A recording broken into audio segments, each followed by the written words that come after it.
मेहंदी में लाली छुपी होती है, दिखाई नहीं देती। जैसे दूध में माखन छुपा होता है लेकिन दिखाई नहीं देता, निकालने के लिए यत्न करना पड़ता है। मेरी माँ पहले मेहंदी लाओ, सूत करके पत्थर पे रगड़ो, तब जाकर के हाथों पे लगाओ तो लाली नजर आ जाती है। ऐसे ही दूध का दही बनाओ, दही का मंथन करो तो छाछ अलग और माखन नजर आ जाता है। ऐसे ही परमात्मा भी सब जगह है, बस हमें तो प्रेम करना है, हमें यत्न करना है, हमें भक्ति करनी है, प्रभु को पाने का साधन करने होंगे, प्रभु के मार्ग पर चलना होगा, भक्ति के मार्ग पर चलना होगा, तो ही हमें भगवान मिलेंगे। प्रेम से बोलो गोविंद भगवान की जय हो।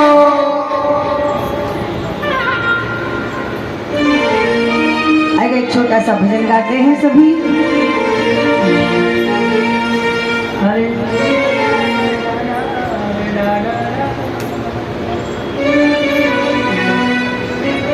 अरे हरि भजन बिन तेरा और जीवन है किस काम का। अरे तन मन से कर सुमिरन, अरे तन मन से कर सुमिरन, बंदे तू हरि नाम का। उठाओ दोनों हाथ और बजा के ताली गाइए। हरि भजन बिन तेरा जीवन है किस काम का, हरि भजन बिन तेरा। खाना नहीं खाना है, खा के आए हो, खाना खा के आए हो भैया, खा के आई हो खाना, तब भी आवाज ना निकल रही। मेरी अकेले की आवाज इतनी दूर दूर तक जा रही है, आप लोग इतनी बैठी हो, आपकी आवाज मेरे कानों तक नहीं आ रही है। ऐसा क्यों? माइक लगाओ हो। आज के जमाने में इंसान अपने दुख से दुखी नहीं है, दूसरे के सुख से बड़ा दुखी है। इनको इसी बात का कष्ट के हम पे माइक है। अरे मैया आप में एकता होगी तो ये माइक भी फीका पड़ जाएगा, इसलिए प्रेम से बोलो सभी। हरि भजन बिन तेरा जीवन है किस काम का, हरि भजन बिन तेरा जीवन है किस काम का। कितनी अब देखो ना मेरी आवाज फीकी पड़ गई, ताली बजाओ अपने लिए एक बार जोरदार। हरि भजन बिन तेरा जीवन है किस काम का, हरि भजन बिन तेरा जीवन है किस काम का। लग से कम समझल, अलवर से कम समझल, बंदे तू हरि नाम का। हरि भजन बिन तेरा जीवन है किस काम का, हरि भजन बिन तेरा जीवन है किस काम का।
थोड़ी से छोटी कथा भी कराओगे, सत्यनारायण की कथा कराओगे तो 2000 का खर्चा आ जाता है। लेकिन राधा कृष्ण नाम ऐसा है जिसको लेने में कोई खर्चा नहीं लगता। अरे कृष्ण कहो चाहे राधे, अरे कृष्ण कहो चाहे राधे, खर्चा नहीं है नाम का। अब उठाओ दोनों हाथ और ताली बजा के हरि भजन जन तेरा, हरि भजन जन तेरा, हरि भजन जन तेरा, हरि भजन जन तेरा।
जपले नाम राम का, हरि भजन बिन तेरा जीवन है किस काम का। हरि भजन बिन तेरा जीवन है किस काम का, हरि भजन बिन तेरा जीवन है किस काम का, हरि भजन बिन तेरा जीवन है किस काम का, हरि भजन बिन तेरा, हरि भजन बिन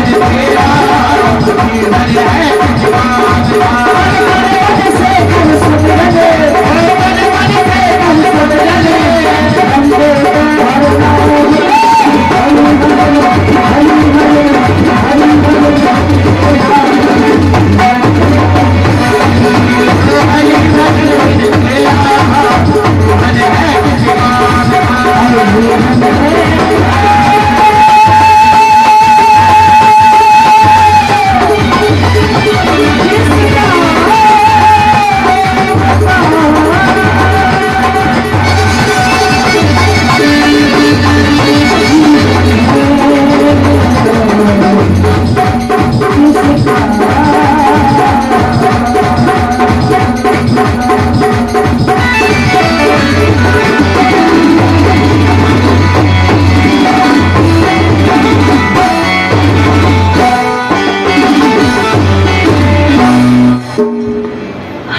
भजन बिन तेरा जीवन है किस काम का। प्रेम से बोलो गोविंद भगवान की जय हो, बोलो कृष्ण कन्हैया लाल की जय हो, राधा रमण सरकार की जय हो। तो मानव जीवन के लिए परम धर्म केवल और केवल भगवान के चरणों में प्रीत होना। यह मैया कहाँ चल रही है अभी से? कितने बज गए? अभी तो मैया 3 ही बजे हैं। क्या खो गया, क्या रह गया?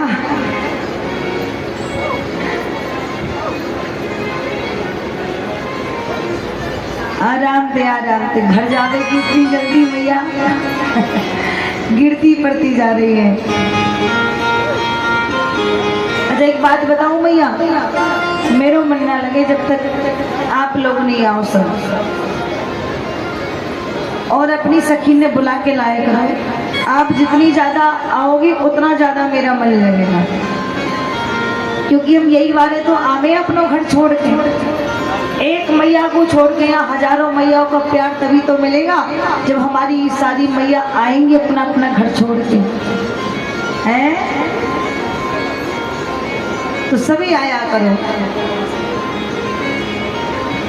प्रेम से बोलो गोविंद भगवान की है हो। आएगा, ध्यान देंगे सभी। मानव जीवन के लिए परम धर्म कृष्ण के चरणों में भक्ति होना, प्रीत होना। मंदिर जाए तो किसके जाए? मंदिर सबके जाओ, सबकी पूजा करो, निंदा कभी किसी की मत करो, इष्ट अपना एक बना करके।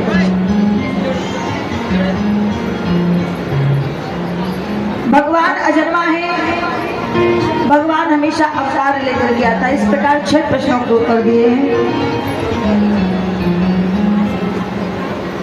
हवा कहाँ जा रही है? गर्मी बहुत लग रही है।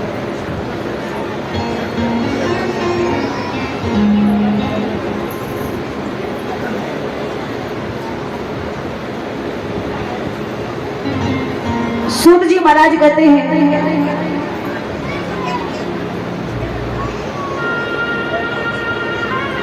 महर्षि वेद व्यास जी ने जब 4 वेद 6 शास्त्र 100 उपनिषद 17 पुराणों को लिख दिया, मन को शांति नहीं मिली,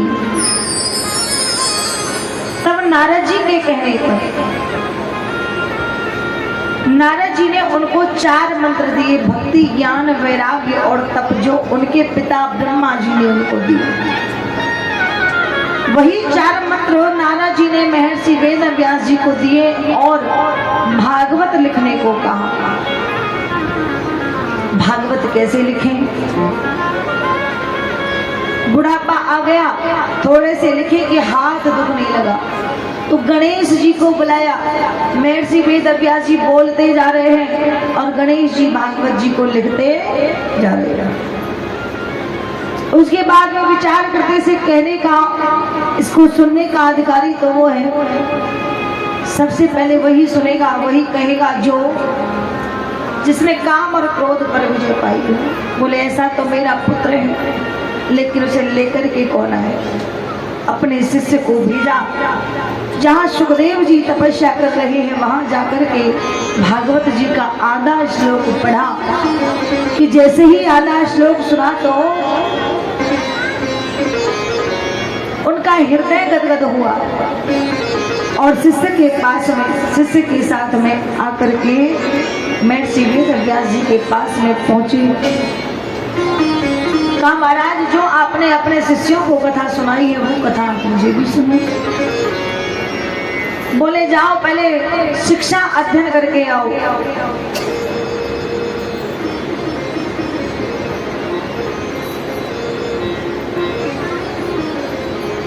शिक्षा अध्ययन करने के लिए जनक जी के यहाँ पर भेजा, जिन्होंने कई दिनों तक द्वार पर खड़ा रखा। जब गए तो देखा मस्तिष्क पर वही तेज, चेहरे पर वही मुस्कान है, कोई क्रोध नहीं आया। एक पात्र में तेल भर के दे दिया, जाओ पूरे नगर में भ्रमण करके आओ, ध्यान रहे एक भी बूंद तेल की इधर से उधर ना हो जाए। सुखदेव जी पात्र को लेकर के जाते हैं, पूरे नगर में भ्रमण करके आए। देखा तो पात्र में तेल यूं ही है। पूछने लगे नगर भ्रमण किया, क्या देखा? सुखदेव जी बोले कुछ नहीं देखा, अगर कुछ देखते तो ये तेल इधर से उधर हो जाता। बोले मैं तुम्हारी क्या ही परीक्षा लूंगा, तुम तो सारी परीक्षाओं में परिपूर्ण हो। भेज दिया। महर्षि वेद व्यास जी ने भागवत जी का दान दिया। भागवत का दान लेकर के सुखदेव जी पहुंचे हैं शुक स्थल पर, जहाँ बट वृक्ष के नीचे आसन लगा करके सुखदेव जी को कथा श्रवण करा। सुखदेव जी राजा परीक्षित को कथा श्रवण कराते हैं। सभी चाय का प्रसाद ले लीजिए भैया।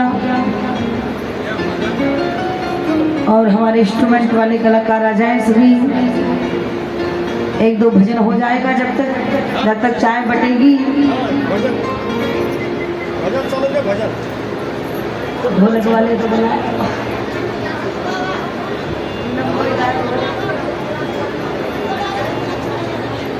प्रेम से बोले गोविंद भगवान की।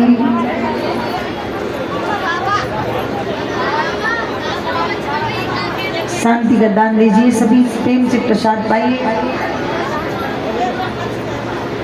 अब यहाँ से आगे परीक्षक जी के जन्म का प्रसंग प्रारंभ होगा। वो ढोलक वाले भी आ जाए, इंस्ट्रूमेंट वाले कलाकार सभी आ जाए भैया। ये भजन गाओ।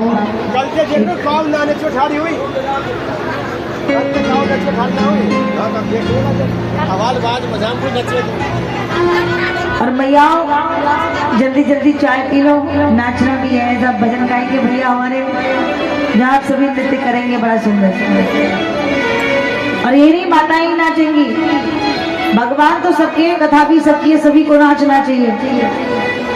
और जो यहाँ नाचते हैं उनको 84 लाख योनियों में नाचने की जरूरत नहीं पड़ती। प्रेम से बोलो गोविंद भगवान की।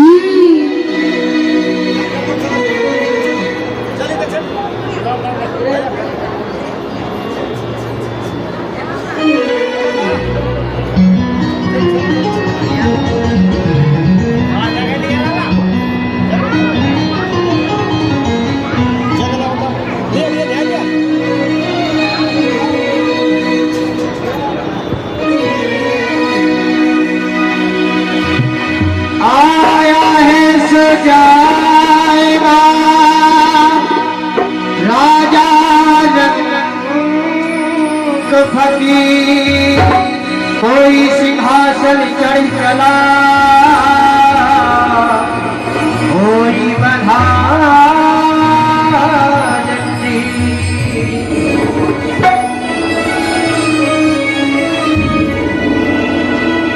और सीताराम चपले घट जाएगा और या छोटी दुनिया के कहा ले जाएगा। और सीताराम और राधे श्याम और सीताराम चपले कहा घट जाएगा, या छोटी दुनिया के कहा ले जाएगा, या छोटी दुनिया के कहा ले जाएगा, या छोटी दुनिया के। सीताराम हो राधे श्याम और सीताराम चपले कहा घट जाएगा, या छोटी दुनिया के, या छोटी दुनिया के कहा ले जाएगा, या छोटी दुनिया के कहा ले जाएगा, या छोटी दुनिया के।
Baby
सीता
जाएगा, शांति का दान देंगे सभी।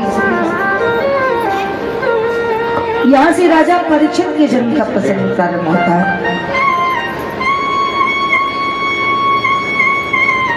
एक बार की बात है जब कौरव और पांडवों में युद्ध हुआ,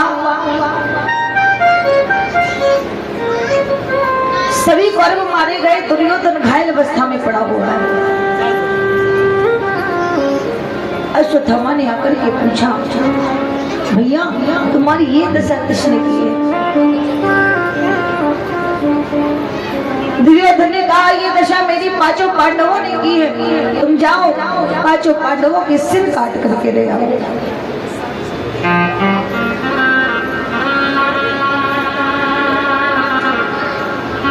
अश्वत्थामा जाता है, उधर में भगवान कन्हैया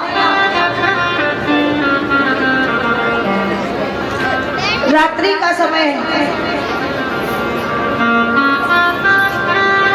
भगवान कन्हैया बाहर घूम रहे हैं, जहां पर पांचों पांडवों के पुत्र द्रौपदी सभी सो रहे हैं और कन्हैया उनकी रखवाली कर रहे हैं।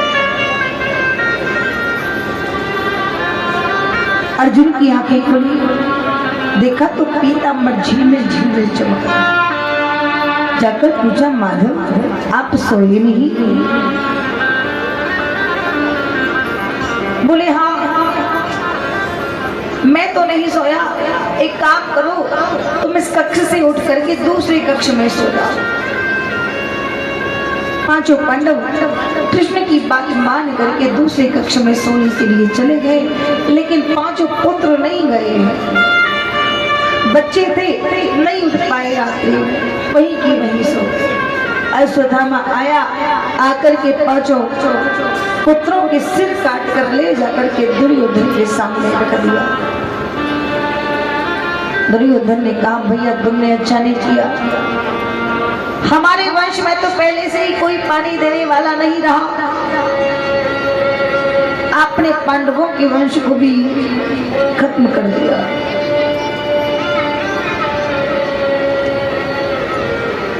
आपने अच्छा नहीं किया है। अब तो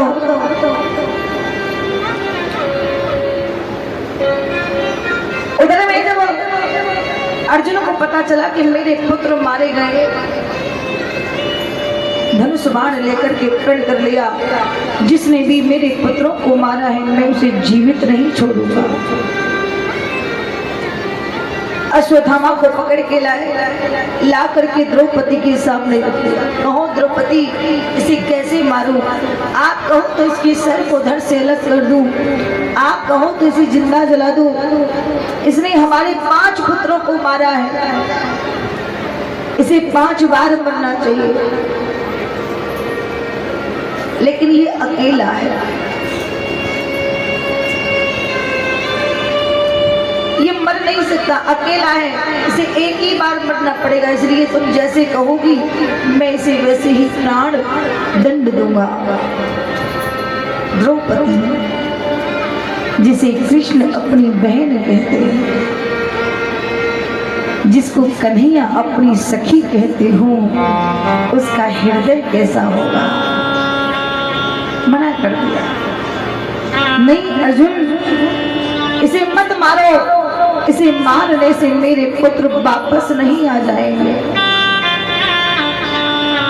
मेरे तो 5 थे, एक भी न रहा, और ये तो अपनी मैया के अकेला है। यदि ये मारा गया, इसकी मां पर भी वही बीतेगी जो आज मुझ पर बीत गई। पुत्र खोने की जो पीड़ा होती है ये मैं जान सकती हूँ, और वैसे भी ये तुम्हारा गुरु का पुत्र है। तुम अपनी गुरु माता को इतना बड़ा कष्ट मत दो, इतना बड़ा दुख का कारण मत बनो जो तुम्हारी माता को, गुरु माता दुखी हो जाए।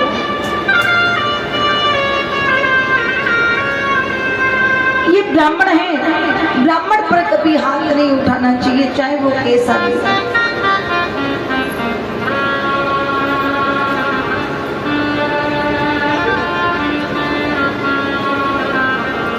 तुम्हें मार दे तुम्हारे करम।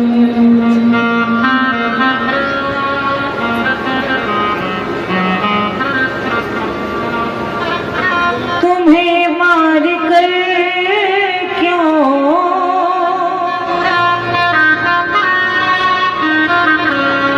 तुम्हें मार कर क्यों बिगाड़े धर्म। तुम्हें मार दे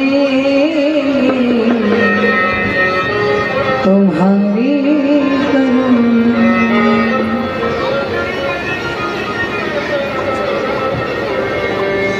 कन्हैया भी एक बात कहते हैं, ये ब्राह्मण है, ब्राह्मण पर हाथ नहीं उठाना चाहिए, मारना नहीं चाहिए, इसको तो इसका कर्म मारेगा। इसने बाल हत्या की है, बाल हत्यारे को कभी छोड़ना भी नहीं चाहिए। भीमसेन ने कहा, वारे माधव कैसा तुम्हारा निर्णय है? कभी तो कहते हो मारना नहीं चाहिए, कभी कहते हो छोड़ना नहीं चाहिए। आप ही कहो क्या किया जाए? बोले महाराज, इसको देश निकाला कर दो, मस्तिष्क की मणि को निकाल करके दाढ़ी मूछें कटवा दो। ब्राह्मण का ये सबसे बड़ा वध होता है। ऐसा ही किया। अश्वत्थामा को अर्जुन का शुक्रगुजार होना चाहिए, लेकिन उसके मन में ईर्ष्या जागृत हो गई, बदले की भावना जागृत हो गई, जो आज के समय में सबसे ज्यादा चल रही है। इसने मेरे साथ ऐसा किया है तो मैं भी इसके साथ वैसा करूंगा। हमें ऐसा नहीं करना चाहिए। हमें तो भगवान के भरोसे रहना है। प्रभु, इसने जो हमारे साथ किया करने दो, हम इससे बदला नहीं लेंगे, बदला तो आपको लेना होगा। भगवान के घर में देर होती है पर अंधेर नहीं होती, और जब भगवान बदला लेते हैं तो उसकी लाठी में भी आवाज नहीं होती। लेकिन आजकल इंसान कहते हैं कंचन तजना सहज है। कंचन कहते हैं घर बार परिवार। इंसान अपना घर बार छोड़ने के लिए तैयार हो जाता है। कंचन तजना सहज है, सहज क्रिया को ने हो, पर मान पड़ाई ईर्षा। यदि मन में ईर्षा आ गई ना, फिर वो आसानी से जाने वाली नहीं। इसलिए हमें ईर्षा को त्यागना होगा। हमें किसी से कोई बदला नहीं लेना चाहिए, बदले की भावना नहीं रखनी चाहिए। अश्वत्थामा ने ईर्षा कि ब्रह्मा जी की तपस्या करके ब्रह्मास्त्र पा लिया, और सोचने लगा कि मैं पांडवों के वंश में किसी को जीवित नहीं छोड़ूंगा। अभिमन्यु की जो पत्नी थी उत्तरा, वो गर्भ से थी।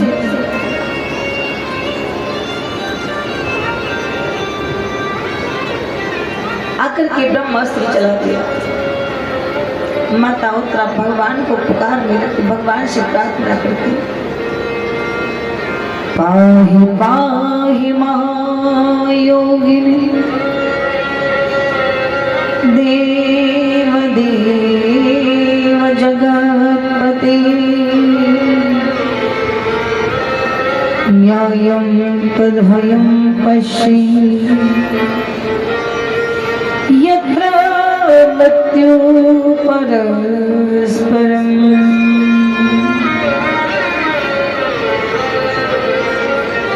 पाहि पाहि महायोग, हे गोविंद, मैं आपकी शरण में हूँ। आप तो जगत के गुरु हो, आकर मेरे प्राणों की रक्षा कीजिए। मुझे अपने प्राणों का भय नहीं, भय है तो मेरे गर्भ में पल रही इस अंश की।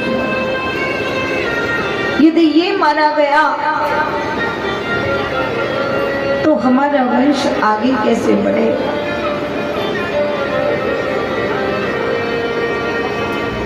भगवान कन्हैया आए, एक रूप से बाहर खड़े हैं, एक रूप से गर्भ में प्रवेश कर गए हैं। देखो भगवान कभी किसी के गर्भ में नहीं जाते, लेकिन यहाँ भगवान को माता उत्तरा के गर्भ में जाना पड़ा,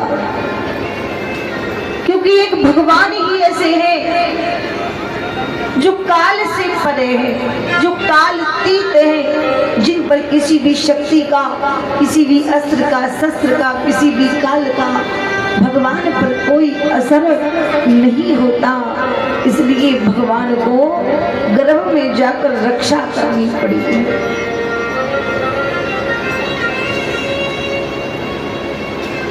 एक रूप से बाहर खड़े होकर के पूछते हैं, देवी तुम्हें कोई कष्ट तो नहीं है?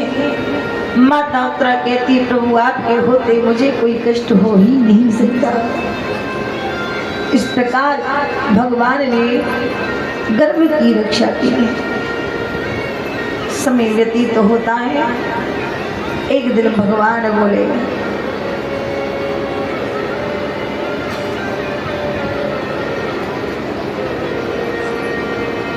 भगवान कहने लगी, बहुत दिन हो गए हस्तिनापुर में रहते रहते, अब तो मुझे मेरे द्वारका जाना है। जाते जाते आप सबको मैं कुछ न कुछ देना चाहता हूँ। अर्जुन के पास में आई। अर्जुन कहो भैया क्या मांगना चाहते? अर्जुन ने कहा, गोविंद देना चाहते हो तो इतनी कृपा करना, जो तुम्हारा मेरा रिश्ता है एक गुरु एक शिष्य का, ये रिश्ता हमेशा हमेशा के लिए बना रहे, और मुझे कुछ नहीं चाहिए। युधिष्ठिर जी के पास गए, आपको क्या चाहिए? बोले मैं हमेशा धर्म की रक्षा करूं, धर्म के मार्ग पर चलूं, कभी धर्म से विमुख ना हूं। ऐसे ही भगवान ने सबको कुछ न कुछ दिया। माता सुमित्रा के पास में आए, जो उनकी बहन है, आकर बोले, ही बहन आज मैं अपने यहाँ जा रहा हूँ, कहो आपको क्या वरदान मैं दे दूँ? माता सुमित्रा ने कहा, भैया देना चाहते हो तो इतनी कृपा करना, मानो तुम्हारे चरण मानो एक पिंजड़ा है, मानो मेरा मन एक पंछी है। अपने पिंजड़ा रूपी चरणों में मेरे पंछी रूपी मन को हमेशा हमेशा के लिए कैद कर लो, और मुझे कुछ नहीं चाहिए।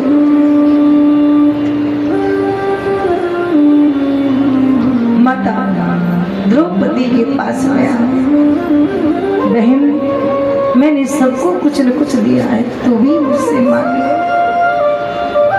द्रौपदी ने मांगा, भैया जो तेरा मेरा रिश्ता है एक बहन एक भाई का, एक सखी एक सखा का, ये रिश्ता हमेशा हमेशा बनाए रखना। जब भी मुझे तुम्हारी जरूरत पड़े तब तब तुम आते रहो गोविंद, और मुझे आपसे कुछ नहीं चाहिए। भगवान आगे बढ़े, माता कुंती के पास आए।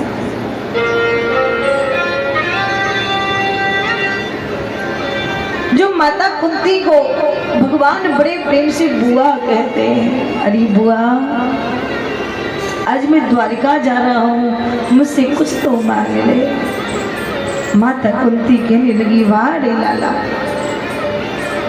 किसी को बहन किसी को बुआ बनाते हो,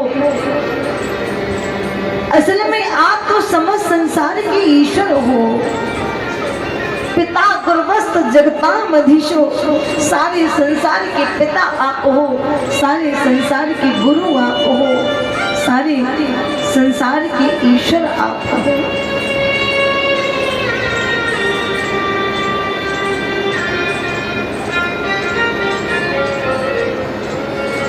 ये तो तुम्हारी लीला है, किसी को कुछ कहते हो, किसी को कुछ कहते हो।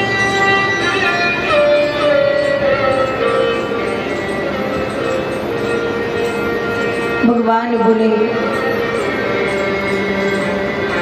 मैया तू तो मुझे भगवान मानती। बोले हाँ, तो भगवान समझ के ही कुछ मांग ले। माता कुंती कहने लगी, सही कहते हो कन्हैया, अब भगवान हो, भगवान मान करके मैं तुमसे कुछ मांग सकती हूँ, लेकिन दोगे भी क्या? मुझे तो तुमने पहले से ही सब कुछ दे दिया है और कुछ मांगने की मेरी इच्छा नहीं करती। भगवान बोले, नहीं बुआ, कुछ तो मांग ले। झट से झोली को फैला दिया। देना चाहते हो तो गोविंद इतनी कृपा करो।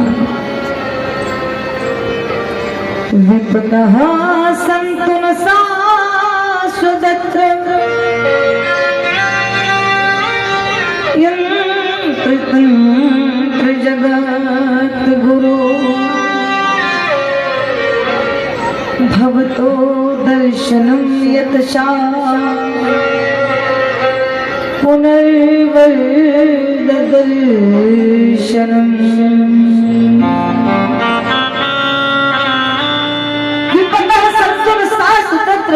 एक कन्हैया, देना चाहते हो तो इतनी कृपा करना, मेरे जीवन में इतने दुख आए, इतनी विपत्तियां आए कि एक दुख खत्म ना हो दूसरा दुख आ जाए।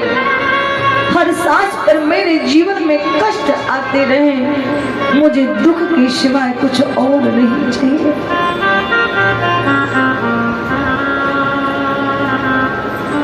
कन्हैया बोले, बुआ तेरा जन्म कहीं हुआ, पालन पोषण कहीं हुआ, विवाह भी ऐसे पुरुष से जिसको कोढ़ की बीमारी थी, जिसको श्राप लगा हुआ था। आज कुछ मांगने के लिए कहता हूँ तो आज भी मुझसे दुख मांगती। तूने अपने जीवन में कभी दुख सुख देखा ही नहीं, तो मैं तुझे सुख देना चाहता हूँ। माता कुंती कहने लगी, है क्या करूंगी ऐसे सुख का? हे कन्हैया, क्या करूंगी ऐसे सुख का?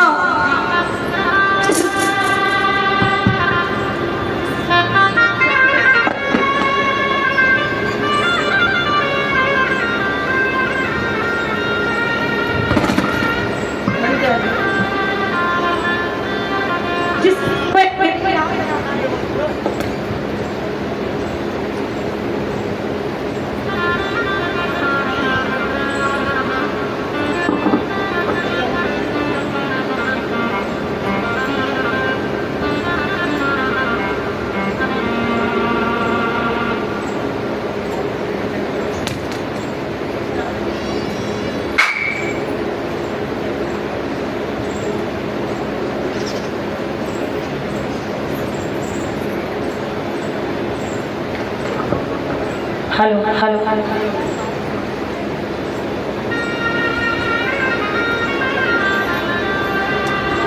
बार बार बलिहारी जाती हूँ। एक कन्हैया, क्या करूंगी ऐसे सुख का जिस सुख में तेरी याद ना आए? मैं तो बार बार बलिहारी जाती हूँ ऐसे दुख की जिस दुख में तेरी याद आ जाए। सुख के माथे सिल पड़े जो हरि हृदय सो जा, बलिहारी व दुख की जो पल पल नाम जपा।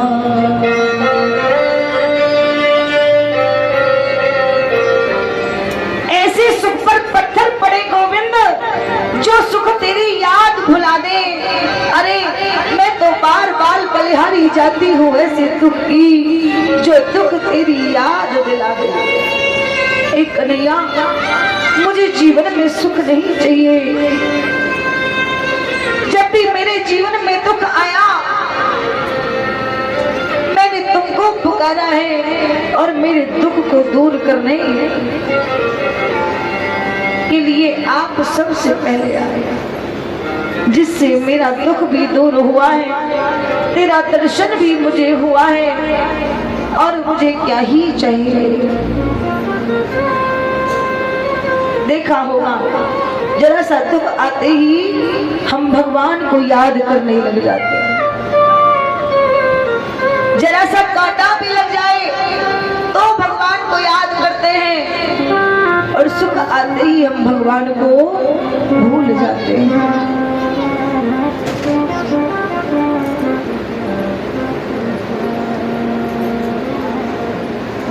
सुख और दुख दोनों आपस में बातें कर रहे हैं।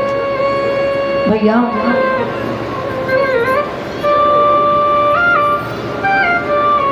तुम तो बड़े भाग्यशाली हो, जिसके घर भी जाते हो वो घर बड़ी खुशियों से महकता है, सभी हंसते हैं। मैं जिसके घर भी जाता हूँ मुझे देखकर तो सब रोने लग जाते हैं। सुख ने कहा दुख से, भैया भाग्यशाली मैं नहीं हूँ, भाग्यशाली तो आप हो, जिसके घर भी जाते हो कम से कम वो भगवान का नाम तो लेता है। मैं तो ऐसा भागा हूँ जिसके घर भी जाता हूँ मानो भगवान को भूल जाता है।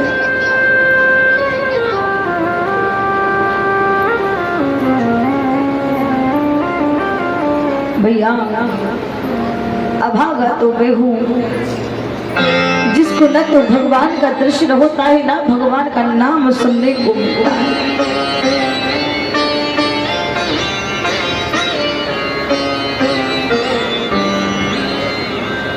इसीलिए हमेशा कहो भगवान से,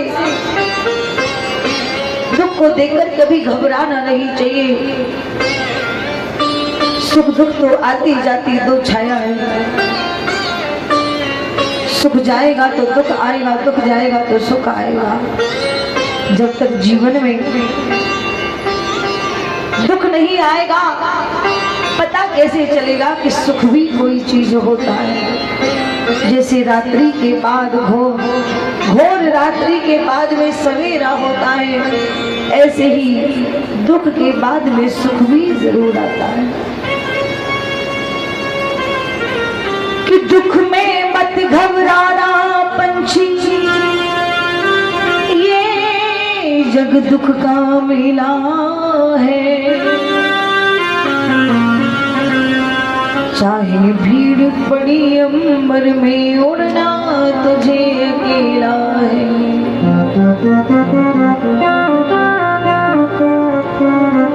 जीवन में तो दुख आते ही रहते हैं, इसलिए कभी भी दुख में घबराना नहीं चाहिए। भगवान से हमेशा प्रार्थना करना चाहिए, गोविंद जैसे रखेगा हम तो वैसे रह गए। कितना भी दुख दे ले, कितना भी सुख दे ले, तेरे चरणों से लिपट के रहे।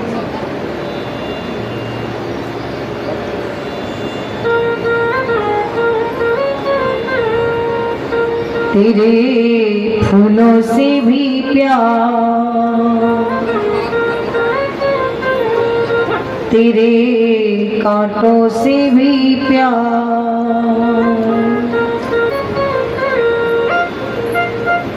तू जो भी देना चाहे दे दे।